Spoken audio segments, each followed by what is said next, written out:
Bonjour à tous. Salut, Salut Vincent. salut Valérie, ça va?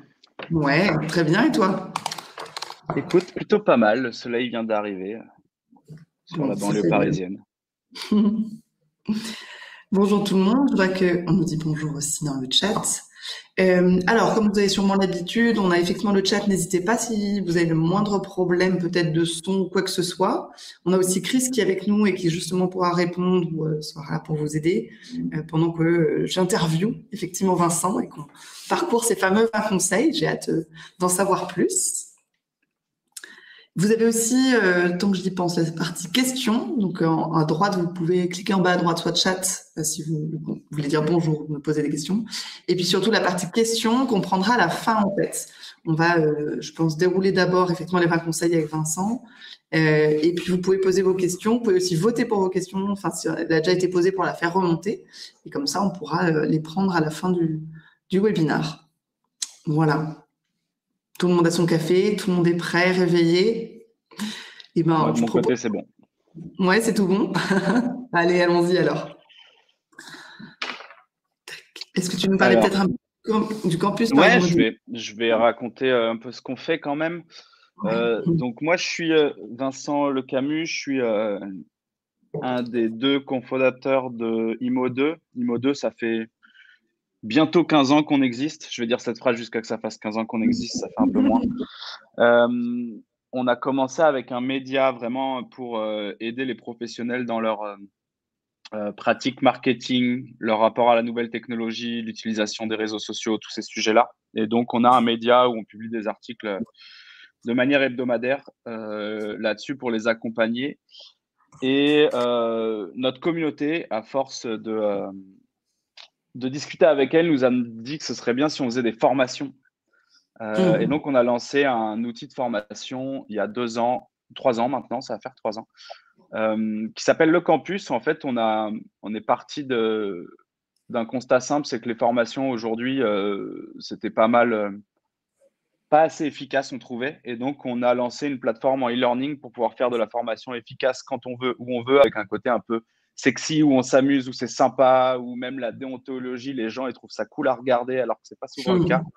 Mmh. Voilà, on sélectionne les meilleurs experts et le format qu'on a derrière, c'est un format un peu Netflix, c'est-à-dire c'est un abonnement et chacun vient piocher les formations qu'il veut. Aujourd'hui, il y a 80 heures de formation sur le site. Et c'est pas mal notre main focus, même si on continue à écrire des articles assez cool et à donner des conseils et des petites conférences à droite à gauche pour les gens qui aiment bien nous écouter. Voilà. Je vois qu'il y a déjà du monde qui a été formé là depuis, enfin en 2021. Donc j'imagine que encore des milliers d'agents IMO qui sont formés. Ouais, cette année, on a passé les 20 000 heures de formation sur Ouais. 2022. Donc, on est assez content. C'est très en dessous de ce qu'on veut faire, mais déjà 20 000 heures, c'est pas mal. C'est pas mal. Ouais, on a dépassé les 4 000 élèves formés. En totalité, il y a beaucoup de gratuits dans tout ça parce qu'on donne aussi des formations. Parce que notre objectif, c'est vraiment que les pratiques des agents immobiliers Mmh. aillent vers ce qui se fait de mieux. Et donc, on donne un peu de gratuit dans les 4000 élèves. Mais ouais, on commence à avoir des chiffres qui sont intéressants et à former beaucoup de monde et surtout à ressentir des réalités terrain qui Ouais. sont différentes pour les gens qui ont suivi nos formations. Là, j'ai interviewé il n'y a pas longtemps Eric Rapp, qui est l'agent immobilier numéro un d'un réseau de mandataires à Toulouse. Et Mmh. il fait 750 000 euros de chiffre d'affaires cette année. Ok. Et en gros, il nous a expliqué que c'était grâce aux formations du campus qu'il avait step up, qu'il avait fait x2, x3 et qu'il était passé numéro un. Donc, ça nous a fait chaud au cœur de voir qu'il y a des résultats terrain aussi et de voir que Ouais. c'est efficace ce qu'on fait. Super. Du coup, ça sera l'occasion aussi de, tu disais le côté de donner aussi, c'est un peu le cas d'aujourd'hui, ces fameux 20 conseils, c'est de donner des C'est premières ça. infos, des petits tips faciles à utiliser. Ah, exactement. Nous, notre objectif, ça reste de diffuser au plus grand nombre ce qu'on comprend. On a le temps de bosser sur les problématiques de l'immobilier, donc on aime bien partager et cette conférence est faite pour ça. Et merci à vous de m'accueillir et de me permettre de continuer à faire diffuser ce message. Bah, avec et des plaisir, conseils. avec grand plaisir, puisqu'effectivement, peut-être pour ceux qui ne connaissent pas Sweetbright en quelques mots, parce que je vais surtout passer un maximum de temps sur ces fameux 20 conseils pour avoir le temps de les creuser, de bien comprendre, et puis que ça soit voilà, des choses actionnables. On a aussi cette Mhm. conviction chez Sweetbright, c'est donner des choses qui sont actionnables et tout de suite et qui permettent de grandir, parce que plus nos clients sont satisfaits, heureux, performants, plus on l'est aussi en fait. Donc voilà, on aime bien contribuer aussi plus globalement. En fait, notre mission, c'est de permettre aux conseillers immobiliers d'accorder à leurs clients le temps qu'ils méritent. Donc, concrètement, comment on le fait? C'est via une solution tech, éditeur de logiciel, on développe des softwares. Mais voilà, on développe vraiment notre produit pour qu'il soit le plus simple, efficace, facile à utiliser, presque qui s'efface finalement hein, devant le conseiller, et pour lui permettre de gagner un maximum de temps pour se concentrer sur son métier, sur ce qui fait la différence, sur sa relation avec le client, et pas à passer des heures à écrire, à renoter 15 fois les mêmes infos entre les différents outils qu'il va pouvoir utiliser ou autres. Donc c'est vraiment ce modèle de la simplicité, notamment du mobile, et hop, comme on le dit souvent, la partie automatisation en faisant de Swimride vraiment la colonne vertébrale, parce que vous ne ferez pas tout avec Swimride. Le monde, je dirais, du all-in-one ERP d'il y a 20 ans, bah, c'est pas notre conviction.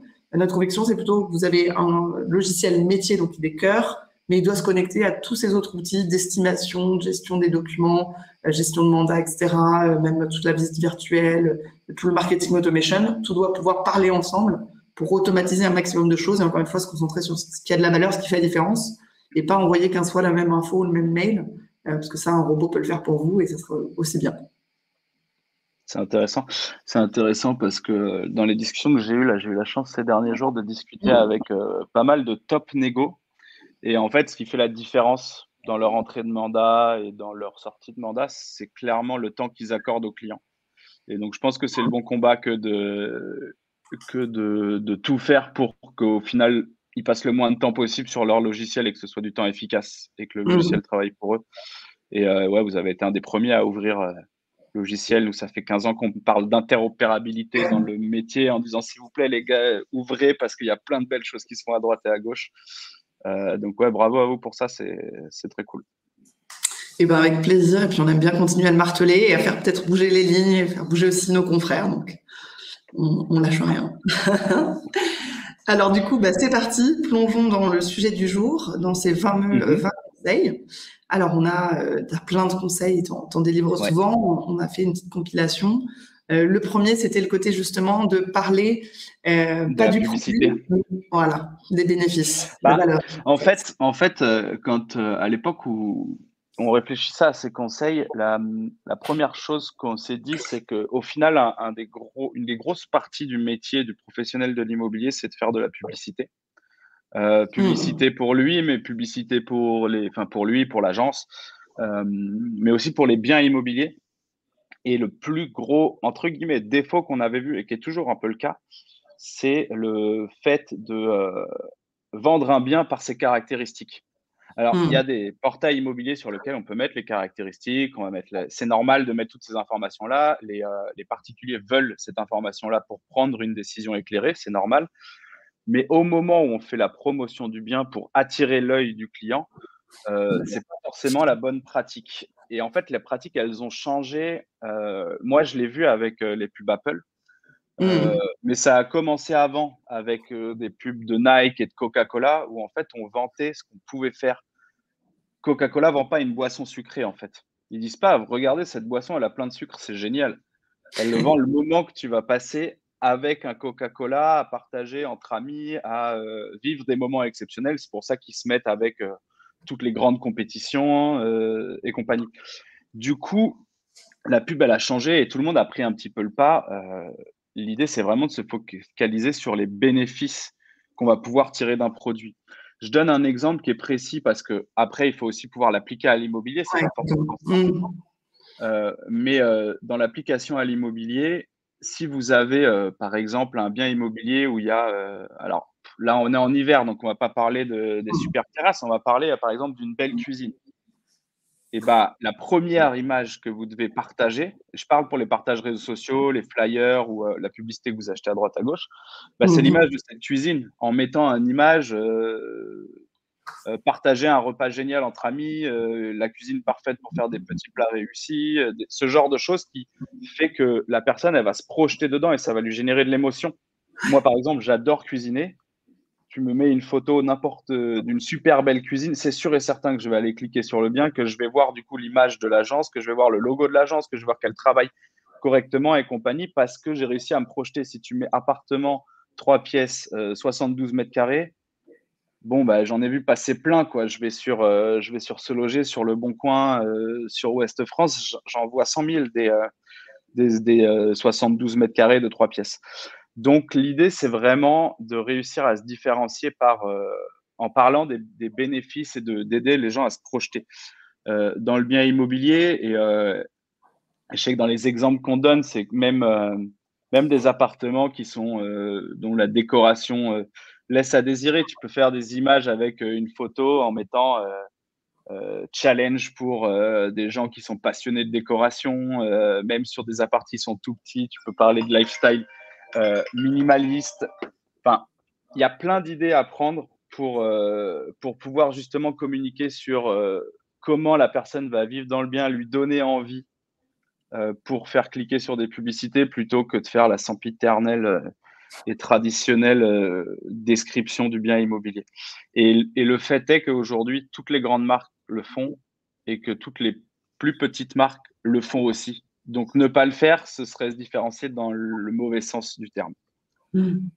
Et du coup, tu parles de ça à la fois dans le descriptif, effectivement, donc de mettre en avant, de faire ressentir des émotions et mettre en avant le bénéfice. Et puis, comme tu le disais aussi dans les photos, donc c'est-à-dire que même le choix de te dire dans quel ordre je mets mes photos, pourquoi je mets en avant tel ou Alors, tel autre, là, je parle pas de Mm. je parle pas de l'annonce immobilière, mais je peux répondre à cette question parce que je la trouve passionnante et j'y ai réfléchi il y a pas longtemps. Donc, là, je parle pas de l'annonce immobilière dans la publicité. Je parle vraiment de la communication autour du bien, tout ce qui va être flyer, pub dans les magazines, pub sur les réseaux sociaux, pub sur Internet, landing page aussi. Ce genre de choses. Si vous faites des landing pages pour vos biens ou des choses comme ça, c'est à cet endroit-là que le focus doit être, dans l'émotion et l'envie d'aller plus loin.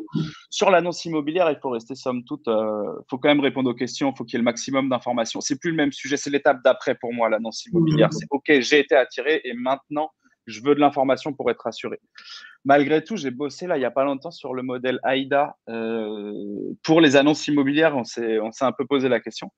Donc, le modèle AIDA, en 2 mots, c'est un modèle qui est en 4 étapes. C'est d'abord attirer.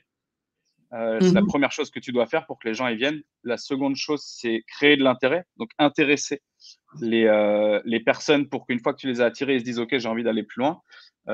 Ensuite, c'est créer du désir. Et après, c'est actionner, donc c'est transformer. Ouais. Je ne vais pas rentrer dans le détail de chaque étape, mais on s'est rendu compte que la première partie, attirer, elle était hyper intéressante sur la description parce qu'au départ, c'est un modèle pas mal pour du texte, pour les copywriters, comme ils aiment bien dire maintenant. Et donc, attirer avec du texte, c'est facile. Ta première phrase, elle doit donner envie. Et donc, c'est typiquement, c'est la plus belle cuisine que j'ai vue. Cette cuisine est incroyable. Enfin, on est encore sur le modèle de parler des bénéfices. Mais sur la photo aussi. En fait, l'ordre dans lequel tu mets tes photos est ultra intéressant et ultra important. Et notamment, la première photo, elle doit donner envie d'aller vers ce bien-là. Et c'est vraiment, son seul intérêt, c'est d'attirer l'œil du client. Donc, il faut vraiment la choisir un peu plus, enfin, passer du temps à la choisir pour qu'elle soit efficace. Et après, les 3-4 photos qui suivent derrière, elles doivent générer de l'intérêt, voir quelque chose de différent, ce que ce bien il a en plus. La première, c'est vraiment attirer l'œil et j'ai envie d'y aller. Et la deuxième, c'est OK, qu'est-ce qu'il y a en plus dans ce bien-là? Et après, il y a toutes les autres photos pour pouvoir voir le bien convenablement. Mais je pense qu'il y a encore trop d'agents immobiliers qui ne passent pas assez de temps à réfléchir à l'ordre de leurs photos, alors qu'il y a un schéma mental clair dans ce qui va créer le désir et l'envie de contacter et l'envie d'aller plus loin pour un bien immobilier. Et donc, il va apporter du lead, il va permettre de faire sa vente exactement, exactement. Ça reste l'objectif numéro 1, de générer des prospects et puis même de convaincre son vendeur qu'on est la bonne personne, qu'on a réussi à attirer des acheteurs, sachant qu'en ce moment, il faut… les acheteurs ont repris un petit peu le pouvoir et donc du coup, il en faut beaucoup pour pouvoir discuter un peu moins sur les prix. Et voilà. Yes. Alors, du coup, le deuxième conseil, le design. En fait, il va dans le même sens que la première et je vais redonner exactement les mêmes exemples. Mais aujourd'hui, pour moi, Apple, Coca, Nike, ils ont changé la manière dont on fait de la publicité. Il faut savoir qu'en France, en France, dans le monde d'ailleurs, une personne, elle est touchée environ par 3000 messages publicitaires par jour. C'est énorme. Si les 2998 messages publicitaires que les gens voient, ce sont des designs, ils sont au niveau du design de Nike, d'Apple, de toutes ces grandes marques qui s'appliquent. Et les 2 messages publicitaires qu'ils voient qui ne sont pas au niveau en termes de design, c'est ceux de l'agence immobilière en question. Il n'y a aucune chance que les personnes vous confient le bien derrière, leur bien. Parce que le design, il n'est pas au niveau. Je suis habitué à un tel standing de design, à un tel niveau de design. Du coup, il faut que le design que vous partagez soit à ce niveau-là. Parce que même quand vous faites la promotion d'un bien immobilier, au final, vous touchez les vendeurs. Il y a une stat qui a été annoncée au Rent là par Se Loger. Je vais très certainement la réutiliser beaucoup d'ailleurs, cette stat, parce que je la trouve hallucinante. C'est 72% des acheteurs sont des vendeurs aujourd'hui sur un média comme celui du groupe Se Loger. Donc, c'est énorme. Ce que je disais, il n'y a pas 72%. On pensait que c'était 57 pendant très longtemps. On nous a martelé le chiffre 57 et là, Se Loger arrive avec un autre chiffre. Je pense qu'ils ont plus de data que nous pour savoir. Donc, je les crois. Et ce que je disais il n'y a pas longtemps à quelqu'un, c'est que moi, sur une table de poker, si j'ai 72% de chances de remporter le pot, je mets tapis. Ça veut dire qu'il faut considérer chaque acheteur comme un vendeur potentiel et à chaque fois qu'on fait de la communication, on est aussi en train de rentrer un mandat potentiel et de communiquer sur ce sujet-là. Et donc, il faut soigner le design de vos pubs, et pour ça, pour moi, il n'y a pas trop de sujets. Alors, j'ai mis inscrivez-vous à Comme Augmenter parce que c'est toujours cool de mettre une petite pub pour ce qu'on fait. Mais la réalité, c'est pas le sujet forcément numéro un pour moi. Vous devez juste faire appel à un professionnel ou vous devez avoir des free, des gens ou des gens en interne qui ont vraiment une touche design. C'est hyper important, à mon sens, parce que il y a un gros risque de créer de la déception si le design il est pas au niveau, et c'est à mon avis une descente douce, surtout dans cette période-là où si vous n'êtes pas au niveau sur l'ensemble des aspects, ça va faire la différence. Merci Thomas. 78%. Tu es sûr que c'est 78%? On en parlera après Thomas. Merci pour la stat. 78%. Je me suis trompé sur le. Ouais, à 78%, je mets tapis, c'est sûr. Et puis définissez des objectifs du coup. Après. En fait, une fois qu'on a compris un petit peu comment fonctionne la publicité, c'est important de ne pas communiquer dans le vide et pas de faire de la pub pour faire de la pub. Aujourd'hui, il y a beaucoup de gens qui font juste de la publicité parce qu'ils doivent le faire. Il y a un bien qui est rentré et il faut qu'on ait des acheteurs en face. Sauf qu'il faut aussi qu'il y ait des vendeurs et compagnie. Et en fait, l'idée, c'est qu'il y a un moment où il faut un peu améliorer sa manière de travailler. Il faut commencer à réfléchir comme un chef d'entreprise. Et pour ça, ça veut dire avoir une communication qui est maîtrisée. Et pour maîtriser sa communication, la première chose à faire, c'est de définir des objectifs, avoir des objectifs clairs. Là, typiquement, sur la droite, sur ma droite, j'imagine, c'est pareil pour vous, il y a une feuille de route immobilière qui est un peu le truc basique de ce que doit faire n'importe quel professionnel de l'immobilier, c'est de définir son objectif final. Très souvent, c'est le chiffre d'affaires. Du chiffre d'affaires, tu vas savoir, OK, moi, ma commission moyenne, elle est de temps. Donc, du coup, pour faire ce chiffre d'affaires, il faut que je fasse tant de ventes. Pour faire tant de ventes, il faut que je rentre tant de mandats parce que je transforme 30% de mes mandats, 50% de mes mandats ou quoi. De ce pourcentage, de ce nombre de mandats, il faut que je fasse tant de rendez-vous clients, de rendez-vous d'estimation, et ainsi de suite. Bref, tu découles le truc dans l'autre sens et comme ça, tu sais à la fin combien de rendez-vous tu dois avoir par semaine. Et ça doit être la base de ton objectif. Et après, la communication que tu mets en place, elle est juste pour générer ce nombre de rendez-vous-là. Et déjà, on va en reparler après, je pense, mais il faut savoir mesurer ça. Mais la base d'un objectif, quand même, c'est un acronyme donc, qui est SMART. Il faut que les objectifs soient intelligents, comme on dit. Je ne vais pas rentrer dans le détail de SMART parce qu'il y a plein de choses dedans. Mais moi, il y a deux choses qui sont très importantes à chaque fois que je regarde un objectif quand il est défini. C'est le fait qu'il soit mesurable, c'est-à-dire de savoir si oui ou non tu l'as atteint. Il ne faut pas que ce soit attaquable, il ne faut pas que ce soit de l'à peu près. Soit tu l'as atteint, soit tu ne l'as pas atteint. Si tu ne l'as pas atteint, ce n'est pas grave. Mais il faut que tu saches que tu ne l'as pas atteint et que du coup, tu te poses la question de comment tu pourras le faire la prochaine fois. Et la deuxième chose que je regarde tout le temps, c'est la temporalité. Est-ce que ton objectif, il a une date de fin pour vérifier qu'à ce moment-là, tu l'as atteint ou non? Parce que sinon, tu ne te poseras jamais la question de je l'ai atteint. Et un objectif de peut-être un jour c'est très, très proche de la procrastination. Et la procrastination, ce n'est pas ça qui te permet d'améliorer ton business au quotidien. Pour moi, c'est les deux choses importantes à regarder, avoir un objectif qui est mesurable et avoir un objectif qui a une date de fin pour pouvoir constamment te poser la question, OK, comment je fais maintenant pour atteindre un nouvel objectif? Quel nouvel objectif je mets en place? Et compagnie. Et c'est la base du business, je pense. Et d'un business maîtrisé, en tout cas. Parce que j'ai absolument aligné, nous, c'est comment dire, un conseil que j'utilise aussi globalement sur l'ensemble de nos sujets, etc. Parce que hyper aligné avec toi, je suis très data aussi, donc c'est savoir où on va, parce que en fait, peut-être que tu le feras, mais peut-être pas, et t'en sais rien. Et je trouve que ça, c'est très bizarre. En tout cas, je pense que c'est pas la bonne manière de monter son business, effectivement. Alors que si tu te donnes un objectif, comme tu dis, après, tu sais si tu l'as atteint ou pas. Et puis, tu peux te dire, trop bien, je l'ai atteint. Et puis, d'ailleurs, le fêter. Il faut savoir fêter les succès aussi, c'est super important. Tout à fait. Et quitte à dire, tiens, l'année prochaine, je me donne tel autre objectif, etc. Ou si je l'ai pas atteint, quelles actions je peux mettre en place? Ou est-ce que c'était juste pas faisable à la limite? Mais du coup, je revois ma feuille de route parce qu'en fait, je n'atteins pas 100% de mon up, mais j'arrive à 80%. Est-ce que 80% c'est acceptable ou pas? Comment ça se passe? Enfin, voilà, ça t'aide à réfléchir et à prendre du recul, effectivement, sur ce que tu fais. Et accompagner ton équipe aussi. Accompagner ton équipe, les gens te suivent beaucoup plus facilement s'il y a des objectifs qui sont clairement définis, si tu sais te remettre en question quand tu les atteins pas, si tu sais poser des questions à ton équipe quand tu les atteins pas. Enfin, pour moi, il y a quand même un sujet derrière tout ça, il y a un sujet sous-jacent de l'agent immobilier doit se professionnaliser sur son aspect chef d'entreprise de plus en plus.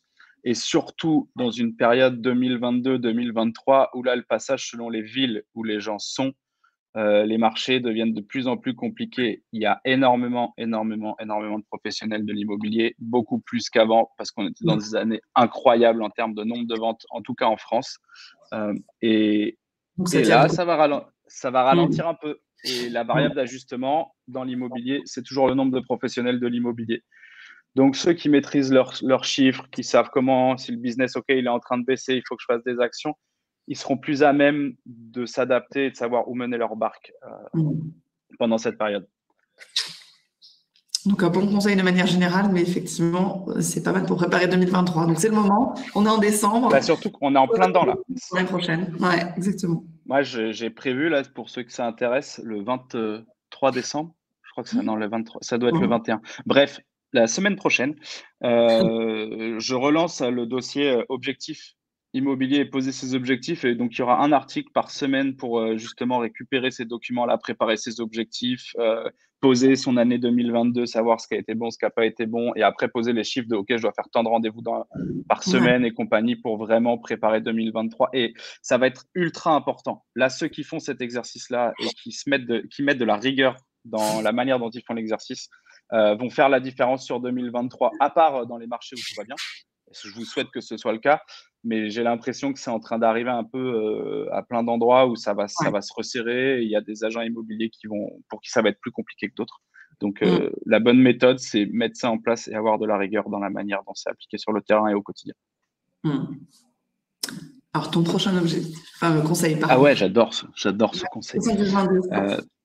C'est assez marrant parce que j'ai vu ce que vous m'avez envoyé, mais pour le coup, je me suis aussi laissé les découvrir au fur et à mesure. Du coup, je suis bien en impro dessus et cet objectif, c'est vraiment un de enfin, ce conseil, c'est un des conseils que j'adore parce qu'il est ultra simple une fois qu'on est organisé, en fait, qu'on agit comme un chef d'entreprise, on a défini un budget pour sa communication. On Mmh. sait combien de temps on va allouer à ça et combien d'argent on va allouer à ça. Et en fait, il y a une règle qui marche super bien pour être dans l'amélioration continue et pour pouvoir passer des paliers, c'est la règle des 70-20-10. La règle, elle est assez simple. Si vous avez, allez, je vais dire 1000 euros de budget mensuel et je vais essayer de faire des multiplications par 10. Si vous avez 1000 euros de budget mensuel, il faut qu'il y ait 700 euros qui soient mis dans les actions que vous avez l'habitude de faire et qui vous rapportent du business. C'est 70% de ce que vous avez. Ça vous permet de continuellement avoir des leads entrants, du business, continuer à être connu et compagnie. Ça, vous savez que ça fonctionnait. C'est vraiment ce qui vous amène du business aujourd'hui. Il y a 20%, donc 200 euros de ces 1000 euros, qui doivent être mis dans des choses que vous savez qu'elles fonctionnent, mais que vous n'avez pas encore testé. Ça peut être parce que vous avez vu des concurrents le faire, ça peut être parce que vous avez vu des gens de votre réseau le faire, ça peut être pour plein de bonnes raisons. Mais vous savez que ça fonctionne. Donc ça, il faut le faire parce que c'est ce qui va faire que, au final, vous avez amélioré constamment votre business et rentrer de plus en plus de leads. Sachant que dans les 70%, dans les 700 euros que vous avez mis avant, il y a aussi des chances qu'il y a des choses qui marchent moins bien. Et donc, ça permet aussi de maintenir le niveau. Donc, ces 20%, ils sont hyper importants. C'est pour tester des nouvelles choses sans prendre trop de risques. Et après, il y a 10%, et c'est mes 10% préférés, qui sont faits. Donc, c'est 100 euros, c'est fait pour prendre du risque. C'est fait pour tester des choses où vous vous dites, mais là-dessus, il n'y a personne qui va, j'ai une bonne sensation, j'ai envie d'y aller, ou j'ai vu que dans tel business, ils fonctionnaient super bien là-dessus, donc il faut que je teste. Et en fait, c'est ça qui va vous faire passer des paliers. Alors, il y a plein de fois où l'argent il sera dépensé, ça ne ramènera à rien. Mais déjà, c'est pas grave parce qu'il y a un moment, il faut savoir prendre des risques et ça permet de s'amuser, de faire des choses différentes et d'être constamment innovant. C'est grâce à ça qu'on innove aussi.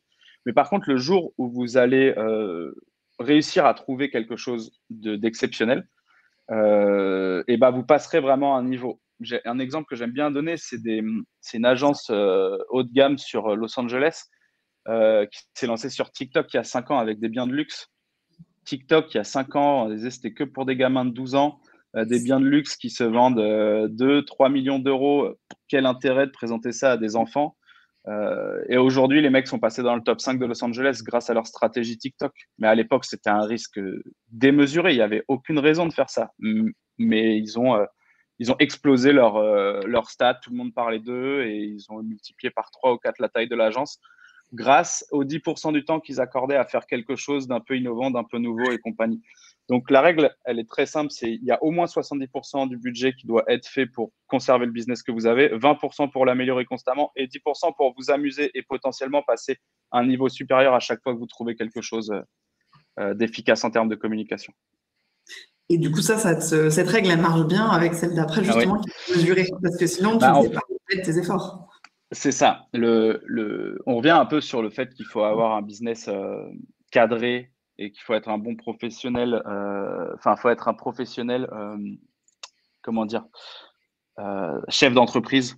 Mais même au niveau du négociateur, hein, je ne sais pas s'il y en a qui sont conseillers ou négociateurs, c'est pareil, hein, il faut que vous sachiez les actions que vous faites, ce que ça vous ramène. Moi, ce que j'avais l'habitude de dire, c'est que il y a quelques années, je conseillais des agences immobilières et la première chose que je faisais, c'est que je mettais à disposition de tout le monde un carnet, un stylo. Et je disais, à chaque fois que vous avez un client qui vous appelle, qui vous contacte, qui passe la porte de l'agence quand vous êtes en permanence, vous notez d'où vient ce contact. Son nom et d'où vient ce contact. On verra après pour le mettre dans le logiciel et compagnie, c'est mieux dans un logiciel. Mais dans un premier temps, venez, on fait déjà cet effort-là. Et au bout de 2 semaines, on fait un premier point et on regarde les actions qui vous ramènent vraiment du business et les actions qui vous ramènent moins de business. Tout le temps, au bout de 3 mois, dans toutes les agences qu'on a conseillées, on a identifié des budgets qui étaient dépensés et qui ne ramenaient pas de business. On a vu des gens qui faisaient de la publicité sur mobile, très cher, et qui n'avaient pas de site mobile. Donc, du coup, dès que les gens arrivaient sur le site, dès que les gens arrivaient, ils voyaient un site cassé, en fait. Et c'était des gros budgets publicitaires. En fait, le fait de mesurer, ça va vous permettre de savoir si les actions que vous faites, elles ont vraiment des conséquences positives sur votre business, si elles ont déjà des conséquences sur votre business. Et donc, pour moi, c'est clé. Tu peux rien faire si jamais tu mesures pas. Tu peux le faire au doigt mouillé et être à la cool, mais il y a un moment, tu payeras le fait de ne pas être cadré et d'avoir des équipes qui sont cadrées en face. Pour moi, la mesure, c'est vraiment la base de la maîtrise de son business.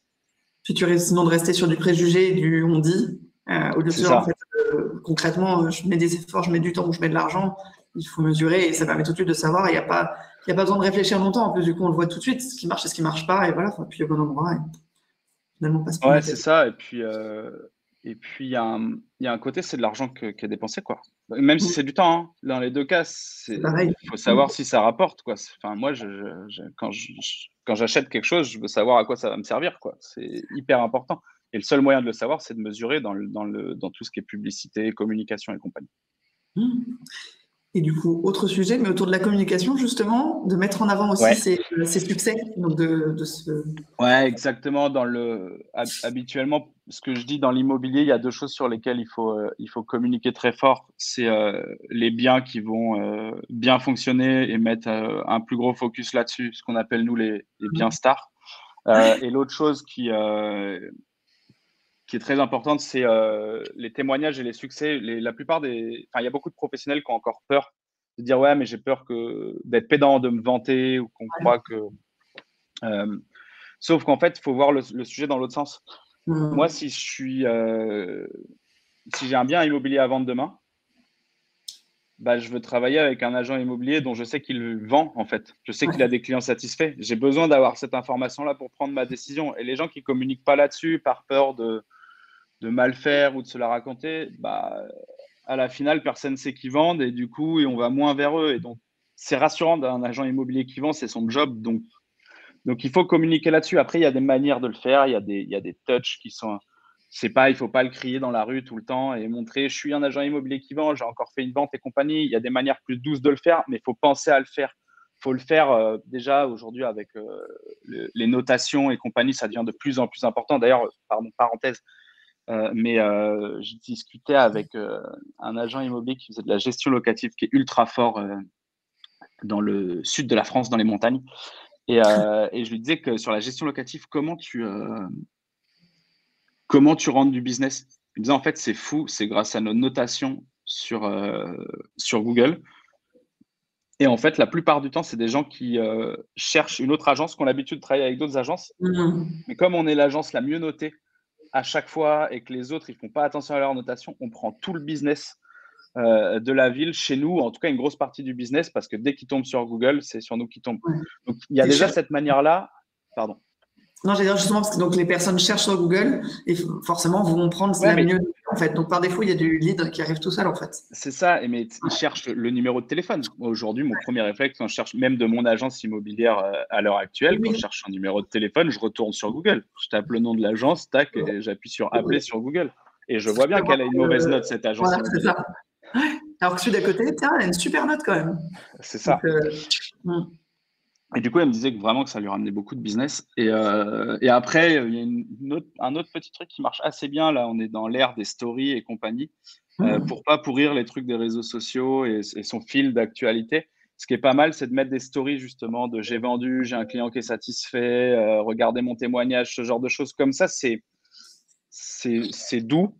Les gens le voient, mais les gens qui vous découvrent, ils le voient pas sur votre fil d'actualité. Donc voilà, ça, c'est un petit tip qu'on m'a partagé il y a pas longtemps. Donc je le partage aussi, mais c'est très important en tout cas de valoriser ça.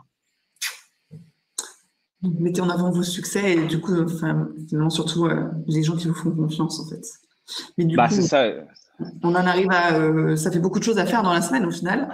C'est ça. Donc, comment vous arrivez à faire tout ça En fait, moi, il y a un truc qui me surprend. Alors, c'est pas le cas de tous. J'ai commencé à trouver des super agents, on va dire, des top agents, des agents qui font plus de 500 000 euros, qui font des 80 heures par semaine et qui prennent pas de vacances. Mais la plupart du temps, je tombais sur des gens je travaille pas le mercredi, je prends 12 semaines de vacances par an. Et je me disais, mais comment vous faites? Parce que la clé, c'est d'accorder un maximum de temps aux gens et il y a plein d'autres choses à faire. Et ils sont super bien organisés, ça part de ça. Mais je pense qu'aujourd'hui, avec les outils qui existent, il y a énormément de choses à automatiser. Moi, habituellement, quand on passe sur cette slide, je présente les deux premiers. Je vous les présenter très rapidement. Le premier, c'est Expensify. C'est un outil que j'utilise, alors pas au quotidien parce que je dépense pas de l'argent de ma boîte au quotidien, mais à chaque fois que je dépense de l'argent de mon entreprise pour des choses où il y a des tickets de caisse, je vais acheter du matériel, je vais au resto, ce genre de choses.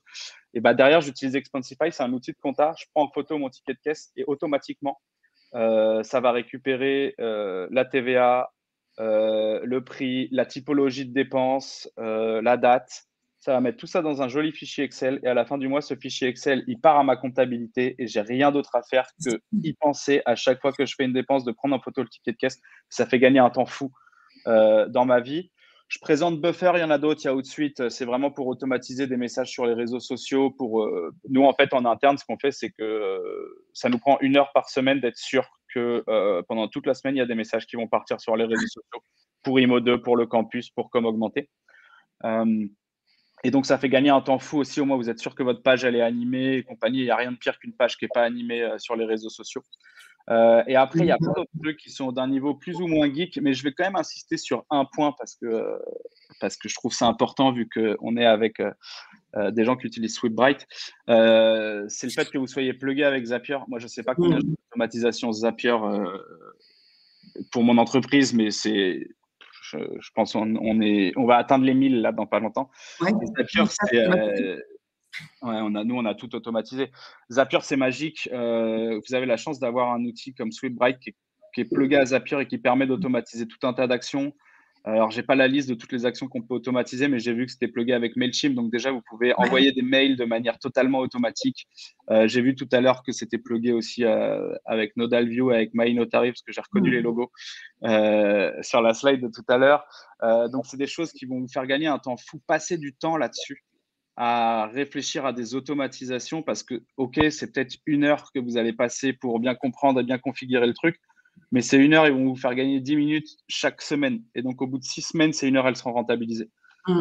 Et je pense que c'est vraiment un point qui est ultra important parce que tout ce que vous allez pouvoir automatiser, sur lequel il n'y a pas la valeur humaine, sur laquelle il n'y a pas la valeur de personnalisation, c'est hyper important parce qu'en fait, on rentre un mandat parce qu'on reste 2 heures avec un client dans un rendez-vous d'estimation et pas 20 minutes à bâcler le travail. Et c'est grâce à des automatisations et c'est grâce à ce genre d'outils-là qu'on peut gagner un maximum de temps pour être proche de son client et être à l'écoute de son client. Je ne peux que rajouter et réinsister, je suis absolument alignée. Nous, effectivement, il y a plein de choses qui sont automatisables avec Sweetbright. On accompagne nos clients sur pas mal de sujets et c'est plein de tâches effectivement qui reviennent. Mais on a aussi des clients qui ont vraiment pris le pli et qui ont de la créativité et ça, on est bluffé à chaque fois sur tout ce qui peut être automatisé entre Sweetbright et tous les outils qu'ils utilisent. Et c'est vraiment ça. À chaque fois, ils se posent toujours la question de qu'est-ce qu'on fait plusieurs fois de manière identique et qui a du coup peu de valeur. Parce que ça doit être fait, mais en fait, ça sert à rien que ce soit un humain finalement qui refasse la même tâche, la même chose tous les jours. Donc rien qu'en se posant cette question, tous les trucs à automatiser. Je sais pas, j'ai une idée en tête, mais je sais pas s'il y a le conseil après sur l'amélioration continue. Donc, au pire, je le donnerai à la fin. Je parlerai de cette idée d'amélioration continue si le conseil ne passe pas, parce que pour moi, c'est un sujet hyper important. Ça rejoint ce que tu viens de dire. Mais j'ai une autre idée. On doit écrire un article ensemble cette année. Et je me dis que toutes ces idées d'automatisation et de tâches à automatiser, c'est un vrai sujet. On pourrait donner du contenu ultra intéressant sur voilà les 5-10 choses que vous pouvez automatiser avec du concret et des vrais trucs sur des gens qui ont été créatifs. Je trouve le sujet passionnant et je pense que les agences immobilières qui font ça aujourd'hui feront la différence demain. Parce que quand ton process il est automatisé, tu commences à créer des barrières à l'entrée sur le temps que tu es capable de donner à tes clients vs quelqu'un qui commence et qui n'a pas toutes ces automatisations en place. Alors, arrêtez de vous envoyer des emails. Oui, j'ai vu aussi dans l'automatisation qu'il y avait Slack, mais elle est dans Zapier, l'automatisation Slack. Moi, j'ai un combat, mais à titre personnel. Tu vois, je pars en vacances ce soir. En plus, c'est un moment important pour moi parce que j'ai les anniversaires de mes enfants. Tu vois, c'est un moment très, très important pour moi. Donc, il faut que je parte le cœur léger. Et le meilleur moyen de partir le cœur léger, c'est de ne plus avoir de mail dans ma boîte mail.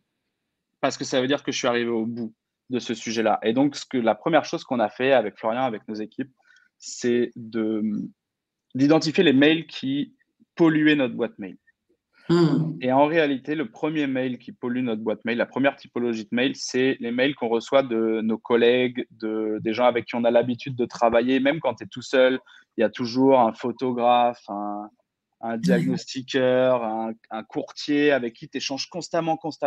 Ces gens-là, il faut les passer sur WhatsApp s'ils ne sont pas nombreux et sur Slack si jamais vous voulez avoir une vraie organisation millimétrée de tout ça. Et en fait, une fois que tous ces mails ils sont mis à cet endroit-là, Slack, c'est un outil qui est utilisé par toutes les plus grosses boîtes de la planète. Et il y a une raison à ça, c'est que c'est hyper facile de retrouver une conversation, c'est hyper facile de retrouver des documents, c'est hyper facile de s'organiser dans sa communication, typiquement en mettant des channels qui sont dédiés à chacun des mandats. Vous pouvez retrouver tout ce qui s'est dit sur le mandat en interne, vous pouvez retrouver les documents. Il y a vraiment plein de choses à faire.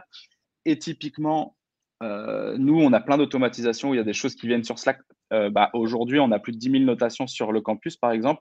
À chaque fois que quelqu'un note une formation, on la voit passer, qu'elle soit bonne ou qu'elle soit mauvaise. Et du coup, on regarde, on se demande pourquoi. Ça nous permet de prendre des décisions plus éclairées dans ce qu'on fait. Et typiquement, quand un client répond, si vous avez une notification Slack tout de suite et que c'est l'outil que vous utilisez tout le temps, vous serez plus réactif pour répondre aux clients. Et donc, je pense que c'est vraiment hyper intéressant à partir du moment où vous êtes 5 dans l'agence de passer sur Slack, de passer du temps là-dessus pour dépolluer votre boîte mail. Et c'est vraiment le premier pas vers le fait d'arriver à 0 mail à la fin de chaque semaine. Et moi, pour la petite histoire, j'y arrive toutes les semaines. Et tous les vendredis, je suis à 0 mail avant de partir en week-end. Et du coup, tu en parlais tout à l'heure, voilà. Une semaine pour améliorer ces process. Ouais, du coup, en fait, l'idée, c'est de faire gagner un maximum de temps aux gens, aux agences immobilières pour que derrière, ils reperdent du temps. J'aime bien faire cette transition, mais quand tu arrives à 0 mail, tu as gagné beaucoup de temps dans ta vie, beaucoup de légèreté et compagnie, mais il y a toujours des trucs que tu peux améliorer. Moi, le conseil que je donne, là, il y a marqué 2 heures, mais pour moi, c'est au moins 1 heure par semaine, un créneau où il y a toujours un peu moins de monde. Il faut noter dans sa semaine toutes les choses qui vous ont pris du temps, que vous avez trouvé chronophage, que vous avez dû faire 2 fois ou qui vous ont généré du stress. Parce qu'en réalité, on oublie très souvent le stress, mais je pense que c'est la première cause d'improductivité. Je ne sais pas si ce mot existe, mais c'est clairement pour moi, ces 4 choses-là, vous devez les noter dans une colonne. Et dans la colonne d'en face, vous mettez une action potentielle qui pourrait améliorer cette problématique. Ça peut être de l'automatisation, ça peut être délégué, ça peut être changer la manière dont les choses sont faites pour anticiper que ce problème ne réarrive plus. Ça peut être de voir avec vos collègues pour trouver une solution commune, peu importe.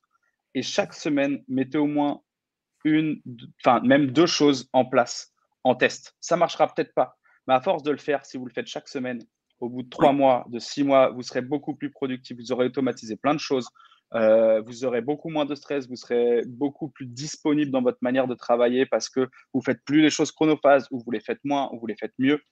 Et ça fera la différence par rapport à tous ceux qui ne le font pas. Parce qu'en 6 mois, en mettant en place des process comme ça, on gagne vraiment beaucoup en productivité. Et encore une fois, on est plus efficace que le concurrent. Et plus efficace que le concurrent, c'est peut-être 2, 3, 4 ventes en plus dans l'année. Et ce n'est pas désagréable, tout simplement. Non, ça fait pas aussi prendre des parts de marché, parce que c'est finalement des ventes que ne font pas les concurrents aussi. Donc, c'est ça. Avec cette année qui vient, comme on se le disait, qui va être assez tendue, il y a vraiment un enjeu effectivement aussi à prendre un cran et en fait être prêt à, quand ça va se réouvrir aussi, mais du coup plus présent. Ouais, tous ceux qui ont mis en place là maintenant, ils ont beaucoup plus de temps pour être proche de leurs potentiels clients, pour être disponible, pour être plus efficace sur le terrain, pour identifier les opportunités plus tôt, pour rappeler les gens plus vite. Enfin, on est rentré dans une ère en plus où je me posais la question ce qui avait le plus changé sur les 30 dernières années. Alors, bon, j'avais 6 ans, donc je ne suis pas hyper au fait de ce qui se faisait quand j'avais 6 ans. Mais j'ai quand même entendu quelques sons de cloche de comment ça marchait. Et je me demandais ce qui avait le plus changé. Et pour moi, ce qui a le plus changé, c'est la nécessité d'être réactif. Je pense que dans le monde entier, on est obligé aujourd'hui d'être ultra disponible. Les gens, ils nous envoient des messages à 22 heures. Il faut les rappeler dans les 5 minutes, sinon ils sont plus chauds pour le projet. Alors, c'est pas ce qu'il faut faire, mais il faut se mettre dans une situation où on peut être ultra réactif et c'est grâce à ça qu'on fera la différence. Et ça passe par le fait d'être disponible en fait. Et être disponible, c'est plus faire des tâches chronophages, c'est plus être sous stress pour des choses qui ne méritent pas votre stress, c'est plus faire des choses qui vous ennuient. Enfin, voilà, pour moi, c'est ce point-là est un des points les plus importants, mais ne serait-ce que pour être heureux dans son travail, parce que c'est enlever les tâches qui nous rendent pas heureux, mais aussi pour entrer plus de business et pour aller gagner des parts de marché, comme tu le disais. Et du coup, les 3 prochains conseils, c'est ne pas oublier finalement quand même les basiques, puisque le but, c'est d'être sur le terrain. Ouais, là, tu vas pouvoir passer les slides les uns derrière les autres. Exactement, les 2 exemples après. Ouais, en gros, on me demande souvent comment je fais pour rentrer du mandat. Souvent, quand on débute, c'est une question qu'on me pose, je ne sais pas comment faire.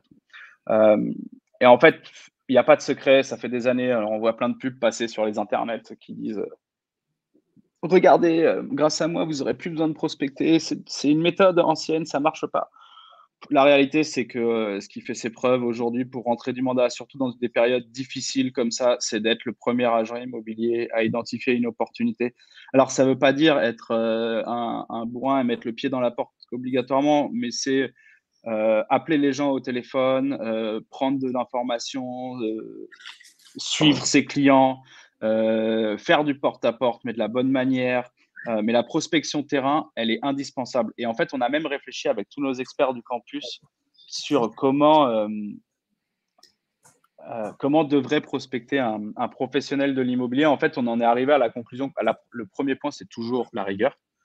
Et donc, c'est pour ça qu'on a mis en place un calendrier qui est juste là pour les débutants. Parce que la rigueur, elle commence par l'organisation et donc avoir un rituel sur lequel on est rigoureux, on sait que notre prospection terrain, elle est à ce moment-là, notre prospection téléphonique, elle est à ce moment-là, et donc on est prêt et on ne trouve pas une excuse pour ne pas le faire, c'est hyper important. Et dans ce calendrier, on considère que 80% du temps doit être dédié à la prospection quand on est un débutant. Et même quand on est un expert, entre guillemets, quelqu'un qui a un peu de bouteille, qui a déjà un réseau, il faut encore passer 50% de son temps à faire de la prospection parce que c'est le nerf de la guerre. Alors, la prospection, elle change entre le moment où tu es débutant, où c'est vraiment du tap-tap et de la pige à l'ancienne, mais parce qu'il faut bien animer le réseau, il faut bien réussir à trouver des premiers clients pour qu'il y ait un réseau qui se crée. Mais quand on commence à être, on a un peu plus de bouteilles, on a déjà son réseau, donc comment dire, la prospection, elle change. C'est plus du rappel d'anciens clients, c'est plus d'aller voir les commerçants, les gens qu'on connaît, c'est de l'animation de réseau et compagnie. Mais il faut le faire parce que ceux qui l'ont pas fait pendant les 3-4 derniers mois, s'ils sont dans des villes, alors j'ai Lyon en tête parce que j'y étais pas longtemps et je sais que c'est un peu dur en ce moment à Lyon.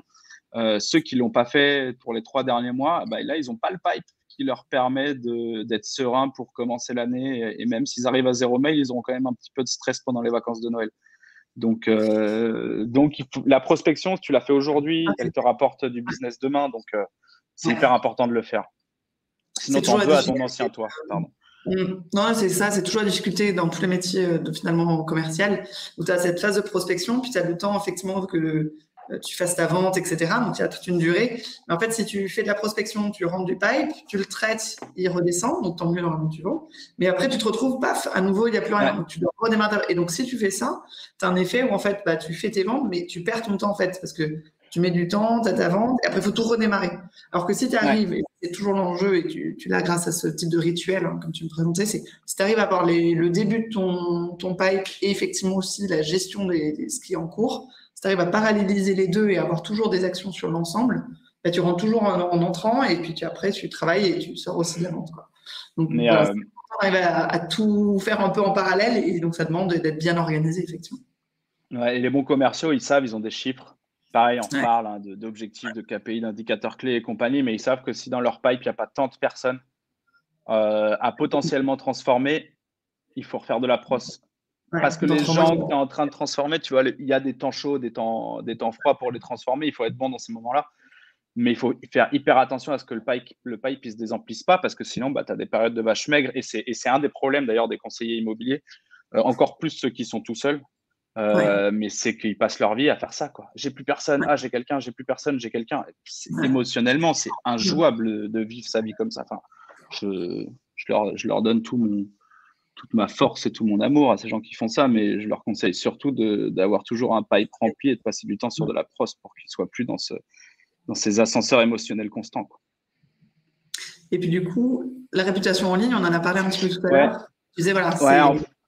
En fait, on parlait des basiques, tu sais, de la prospection. C'est vraiment un basique. Et en fait, ce point-là, il vient tout de suite après parce que pour moi, c'est un autre basique qui s'est rajouté. Et c'est surtout un basique qui peut casser le travail que tu fais en amont. Le premier réflexe de n'importe quelle personne que tu prospectes ou qui entend parler de toi par ton réseau ou même par une annonce sur Internet, son premier réflexe, ça va être de taper ton nom, prénom sur Google. Sur les réseaux sociaux aussi, mais sur Google très souvent. Ton Ouais. nom, prénom plus la ville, ton nom, prénom plus immobilier, ce genre de choses. Je conseille à tous les professionnels immobiliers de le faire. Là, dès qu'on finit, regardez les 3 premiers résultats qui sortent. C'est l'image que vous renvoyez à vos clients, pas à vos clients, pardon, à vos prospects qui potentiellement deviennent vos clients ou deviennent pas vos clients. Et il y a peut-être une raison qui se trouve à cet endroit-là. Donc, il faut le faire. Il faut que vous maîtrisiez ces 3 premiers liens, que vous puissiez aller dessus, les changer. Des fois, on a des homonymes, des fois, on n'est pas premier, des fois, il y a une page qu'on ne voudrait pas qu'elle soit premier. Le conseil que je donne, c'est LinkedIn. Je pense vraiment que c'est l'outil le plus puissant pour prendre la première place. Si vous avez une problématique où c'est pas vous le premier, où vous pouvez pas maîtriser votre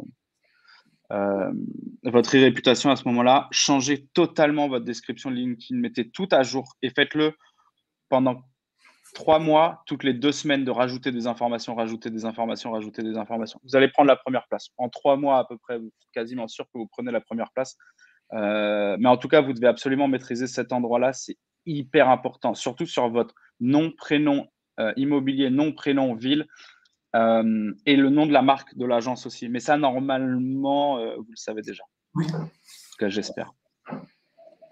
Et après, ton conseil, c'est aussi la gestion. On a parlé de la prospection, de faire rentrer effectivement du pipe.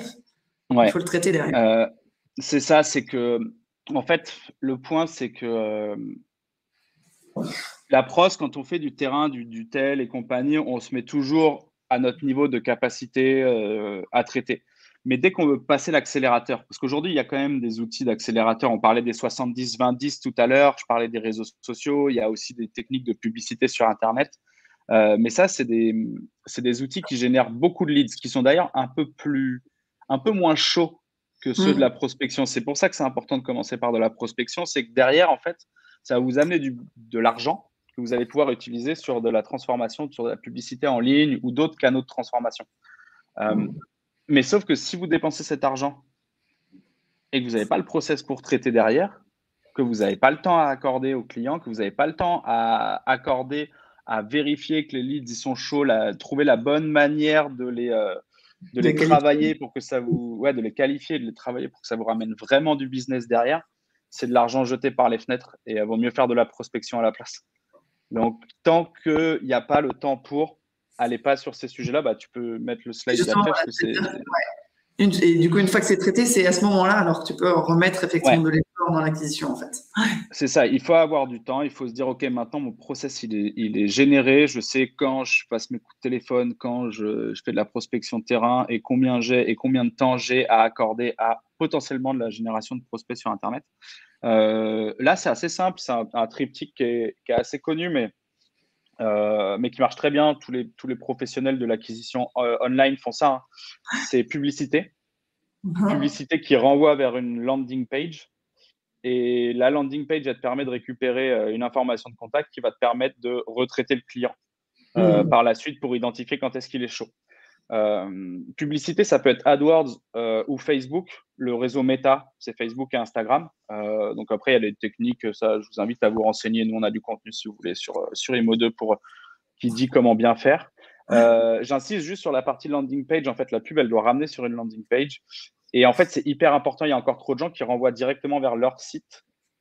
Et en fait, tiens, Voilà. après, ça tombe pile. C'est le budget conséquent. Je te réponds tout de suite, Cyril. Ça dépend de ce que tu appelles conséquent, mais à partir d'un 500 € par mois, tu peux commencer à avoir des leads de qualité, mais il faut bien mettre tout le triptyque en place. Et notamment, le point important, c'est la landing page.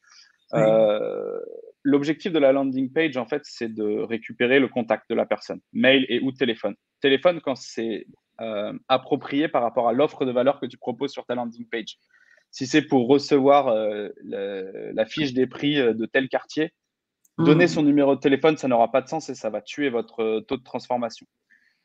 Pour moi, la règle de la landing page, elle est très simple, c'est que la valeur que vous devez mettre en face de votre sur la landing page doit être exactement la même que la publicité qu'il y avait avant. Si sur la publicité, vous avez dit télécharger les prix de Lyon 3e, je ne sais pas pourquoi j'ai déménagé à Lyon là, mais Lyon 3e, sur la landing page, ça doit être télécharger les prix immobiliers de Lyon 3e. Ça doit être exactement la même chose, sinon vous allez perdre en taux de transformation.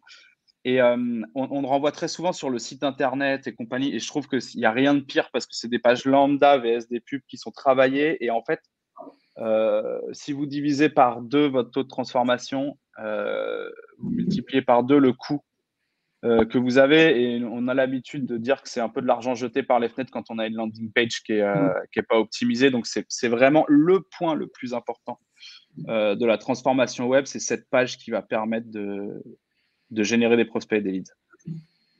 Et après, justement, ces prospects qu'on peut travailler soit en les recontactant directement, soit tu disais aussi, voilà, les travailler pour voir et contacter uniquement les leads vraiment chauds.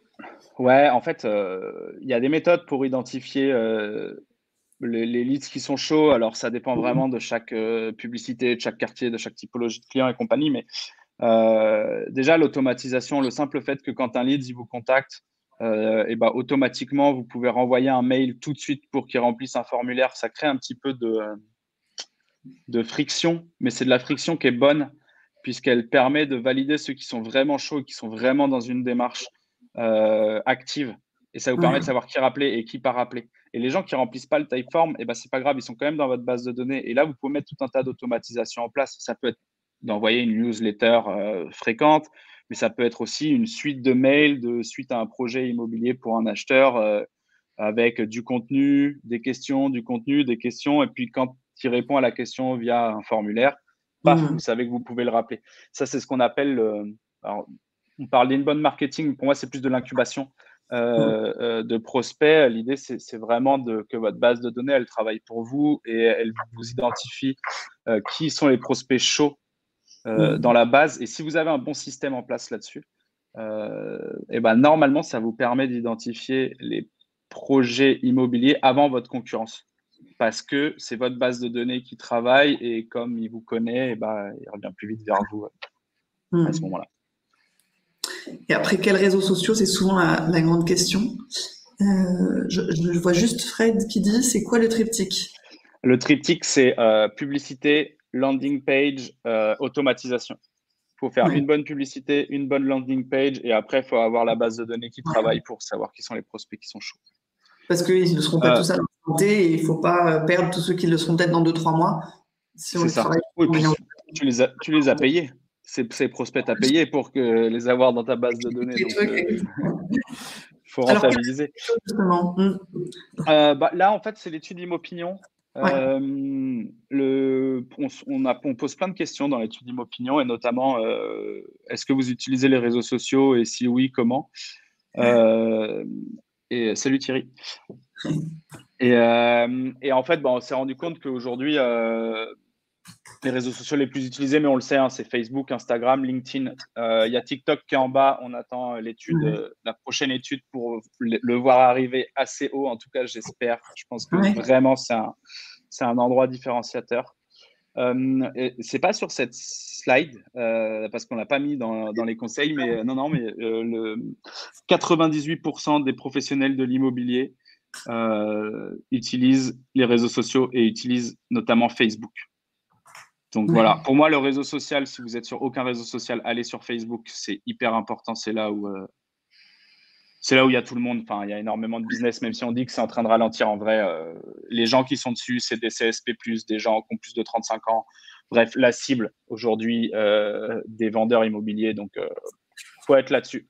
Et après, slide suivante, Insta, c'est celui qui a le plus monté ces derniers temps. Il va peut-être se faire remplacer par TikTok, mais vous avez encore un peu le temps. Le business est sur Insta aujourd'hui. Et surtout, c'est un réseau social qui est très adapté à l'immobilier. parce que c'est de l'image, c'est du visuel, et donc vous avez des beaux biens, vous avez des belles choses à partager, autant en profiter. Et après, moi, il y a un conseil que je donne beaucoup sur Insta, c'est que la chance des agents immobiliers, des conseillers qui sont sur le terrain, c'est qu'ils sont sur le terrain. Vous êtes constamment dans la zone de chalandise de là où vos prospects habitent. Quand eux, ils sont en télétravail, en train de faire un webinar, par exemple, là, il y a des agents immobiliers très certainement dans mon quartier qui sont en train de bosser. Et du coup, bah, ils voient des choses que je ne vois pas. Une nouvelle boutique, une nouvelle déco, des arbres qu'on fleurit, une animation de quartier.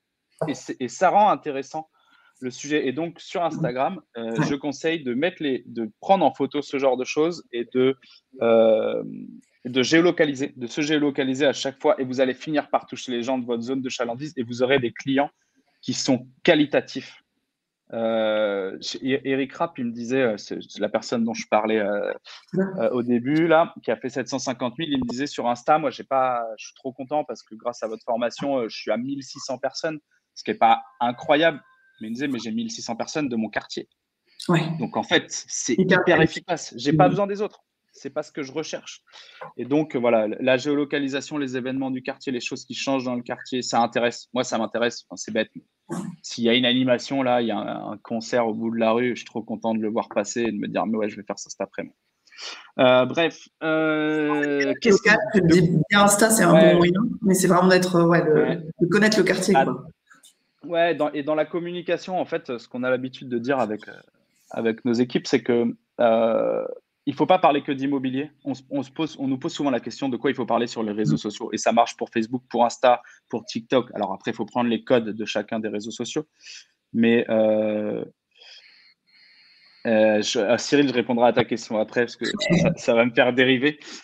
Mais il ne faut pas parler que d'immobilier. C'est comme dans un repas à table, la personne qui fait parler que de son métier, que boulot, que boulot, que boulot, que boulot, bah, ça devient une personne désagréable en fait. Et donc, on n'a pas envie de ça. Et donc, il faut parler d'autres choses. Il y a plein de choses. La vie de quartier, les initiatives locales. Si vous pouvez participer à des initiatives locales, très souvent, en plus, il y a des liens avec des assos sponsors du club de sport. Enfin, il y a plein de trucs comme ça. Et ça, c'est la vraie vie des gens et c'est ça que les gens veulent voir. Pour répondre à la question de Cyril, je dirais entre 50-50 et 30-70. 20-80, ça fait très peu d'immobilier. Il y a un moment, il faut quand même parler de votre métier, des biens et des clients qui sont satisfaits surtout. Pour moi, c'est hyper important de rappeler souvent ça. Donc, si vous avez beaucoup de sujets autres et que vous êtes très à l'aise sur le fait de parler du quartier et compagnie, vous pouvez faire 70 sur la vie de quartier, la gazette locale et compagnie et 30% d'immobilier. Et si vous êtes un peu moins à l'aise, à 50-50, c'est très bien aussi. Un poste sur deux, un qui est vraiment immobilier parce que vous êtes un pro de l'IMO et un qui est un peu plus sur le local, la localité et ce qui se passe dans votre secteur. Parfait. Est-ce qu'on a une dernière question? On arrive au bout des 20 conseils. J'avais un petit mot pour la fin sinon. Merci en tout cas, Vincent. On a bien pas de souci. On a bien avancé. Mais je vois. Alors, juste Stéphane nous pose les diffuseurs vs les réseaux sociaux. Alors, les diffuseurs, c'est les portails, c'est ça? J'imagine que ça doit être ça. C'est deux choses très différentes et ça répond un peu à la question. Il y a une question que j'ai vue plus haut qui était un peu dans le même ton. Donc pour moi, c'est deux choses différentes. Les réseaux sociaux, les portails immobiliers, c'est fait pour avoir des acheteurs. C'est bien en ce moment, il faut bien bosser les annonces et compagnie, mais c'est un des gros objectifs qu'il y a là-dessus. Et les gens qui viennent sur les portails immobiliers ont très souvent un projet immobilier latent. Des fois, c'est juste des touristes qui aiment bien l'immobilier, mais c'est pas la même utilisation que les réseaux sociaux. Les gens qui viennent sur les réseaux sociaux, ils viennent pour se détendre. Alors, moi, je considère que c'est pas de la détente, les réseaux sociaux, mais ça, c'est un autre sujet. On parlera de ça dans un autre événement. Mais les gens, ils viennent vraiment pour passer le temps. Et en fait, les réseaux sociaux, le fait de communiquer dessus, c'est la meilleure manière de se rappeler constamment à eux que vous êtes un agent immobilier, que vous connaissez le quartier, que vous êtes bon, que vous faites des ventes, que vous avez des jolis biens immobiliers. Et en fait, un des trucs qui travaille le mieux pour vous, c'est ça. C'est le fait qu'on vous voit constamment. C'est pour ça que vous faites de la communication, c'est pour ça que vous faites de la publicité.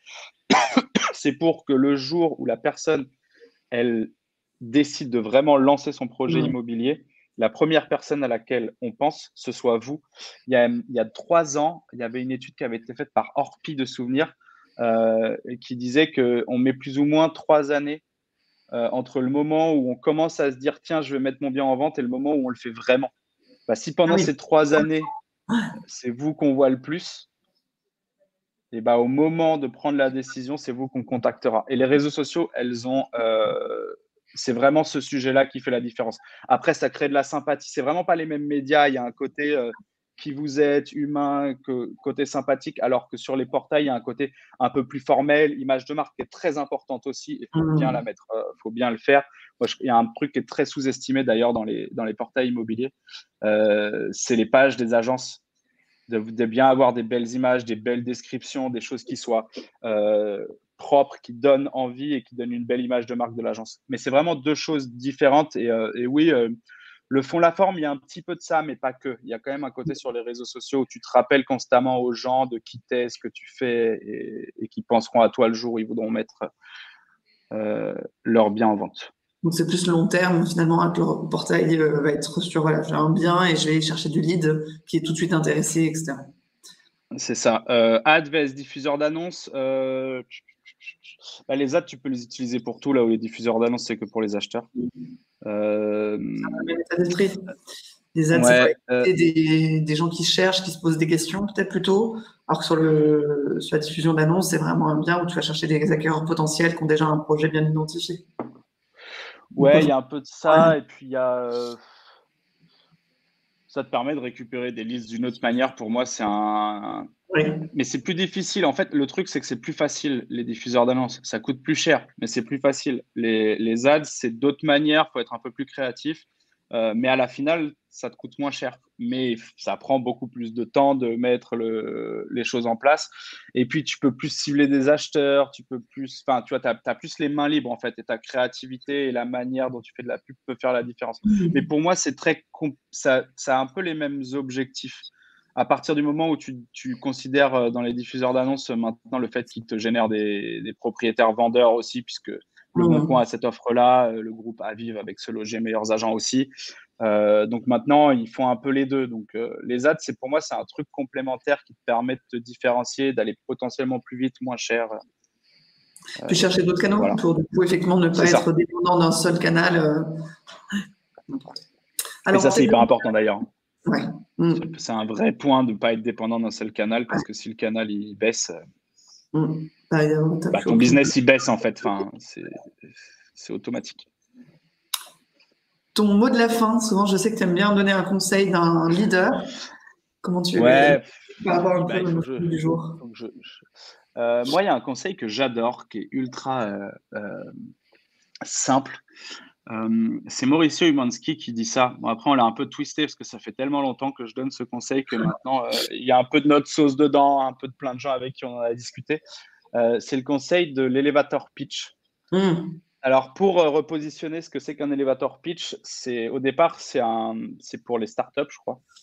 L'idée, c'est que quand tu montes dans un ascenseur et que tu es coincé avec la personne que tu dois convaincre de quelque chose, bah, tu as 1 minute pour le convaincre. Mmh. Et donc, ton elevator pitch, en 1 minute, il doit convaincre la personne. Et ben en fait, il faut que les agents immobiliers ils aient cet elevator pitch. Lui, en tout cas, c'est son credo, parce que dès que tu fais de l'immobilier, on va toujours te. Même moi, je ne fais pas de l'immobilier réellement, je ne suis pas agent immobilier. Mais dès que je dis ouais, dans l'immobilier, que j'explique un peu ce que je fais, j'ai toujours quelqu'un qui vient me dire ah ouais, et les prix du marché en ce moment, et pour vendre, et c'est sûr, vous l'avez tout le temps en tant que conseiller immobilier, cette question-là. Et ben à ce moment-là, si vous avez un pitch, un discours qui est prêt, qui dure 30 secondes, 1 minute, qui est hyper convaincant, qui prouve votre différenciation, qui vous êtes sur le marché, qui montre que vous avez une vraie connaissance de marché. Et ça, c'est très important dedans, c'est tout le temps se tenir à jour sur les évolutions du marché. Qu'est-ce qui se passe? Où sont les opportunités? Est-ce que les prix, ça baisse, ça monte? Vraiment avoir des stats, des choses ultra précises, de l'anecdote pour pouvoir générer de l'émotion. Bref, c'est quelque chose qui se travaille. Et en s'entraînant, et ben, en fait, vous ferez grave la différence sur ces 30 secondes, 1 minute par rapport aux autres. Comme on le dit souvent, on n'a qu'une seule chance de faire une bonne première impression. Et cet elevator pitch, il permet ça. Et Mauricio Imanski, du coup, qui est le meilleur agent immobilier de Los Angeles, tout simplement, qui a vendu les biens d'énormément de stars, Michael Jordan, Jackson, les deux MJ. Et en gros, il disait que lui, il avait rentré grâce à ça et à un travail ultra puissant autour de cet elevator pitch, prouvé par des datas qu'il a dans son téléphone, par son logiciel immobilier. Donc, typiquement, potentiellement, grâce à SweepBright et les automatisations que vous pouvez mettre en place, prouver ce que vous dites. Il a rentré plein de mandats dans des salles d'attente de chez le médecin, dans des bars. Il raconte même l'histoire où il rentre un mandat dans un concert où il y a un pote à lui qui le fait passer en backstage et le guitariste parle avec lui. Ah, tu fais de l'immobilier, bah, c'est quoi les prix en ce moment? Et paf, il rentre le mandat du guitariste d'un groupe de rock hyper connu grâce à Elevator Pitch plus outil logiciel qui lui permet de montrer tout de suite ce qu'il fait et comment il le fait. Très bien. Eh ben, merci pour tout ça, Vincent. Merci pour tous ces conseils. Eh bien, de rien. Merci à vous et merci pour le temps accordé. Et j'espère que je n'ai pas été trop long. Pas du tout, c'était passionnant. J'ai dû me retenir de te poser encore plus de questions, mais j'espère et je pense que ça a beaucoup plu vu de toutes les questions et les échanges qu'on a eus. Terminez bien l'année 2022, préparez bien 2023. Regardez sur Imo2, du coup, les petits conseils, là, si tu disais, la semaine prochaine, il y a pas mal d'astuces. Ouais, pour les objectifs. Ouais, pour les objectifs, il y a tout le dossier qui sort là d'une semaine sur l'autre. Et si moi j'ai un conseil à donner, reposez-vous aussi avant les vacances. Ça a été une année assez anxiogène, assez compliquée, recharger les batteries pour attaquer 2023 très fort. Parfait. Et merci encore. Et puis du coup, bonne énergie à tous. Bonne journée. Merci. À bientôt. Ciao. Salut.